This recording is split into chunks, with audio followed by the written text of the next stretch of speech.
জামাতের আমিরের বাসা গেছে স্যার, না সে তো মহিলা মহিলাও গেছে, উনিও গেছে, দুজন একত্রে গেছে। না না স্যার, এটা আপনি পারেন না। আমি বলে দিলাম এই বাইরে খাইতে গেছি স্যার, বাইরে বিশ্বাস করতেছি। আমি বাইরে প্রিজনিং স্যার কাছে বললাম বাইরে খাইতে। প্রিজনিং অফিসার আপনারা যাইতে নিষেধ করছে, আমাদের সামনে বলছে।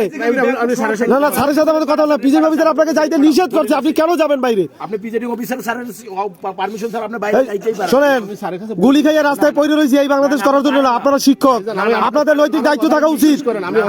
আপনাদের নৈতিক দায়িত্ব থাকা উচিত। এটা এজন্য আমরা সরি যে এত না সময়। না, এই জন্য সরি না। আপনি জামাতের আমির বাসায় কেন যাবেন? না আমি যাবো না। আপনি জামাতের আমিরের বাসায় কেন যাবেন? আপনি আমার মিথ্যে কথা বলেন।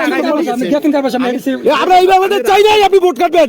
আপনি কত লাখ টাকা নিয়েছেন বলেন? নাউজুবিল্লাহ। আপনি আপনার সাথে কে কে জড়িত? আপনি আমার সার্চ করেন। সাত করা লাগবে না। আপনি কত লাখ টাকা নিয়েছেন বলেন? আজকে আপনি জামাতের আমিরের বাসায় যান, আপনার গেট তালা মারা। এই দেখেন গেট তালা মারা, গেট তালা মারা সত্ত্বেও আপনি যেখানে জামাতের আমিরের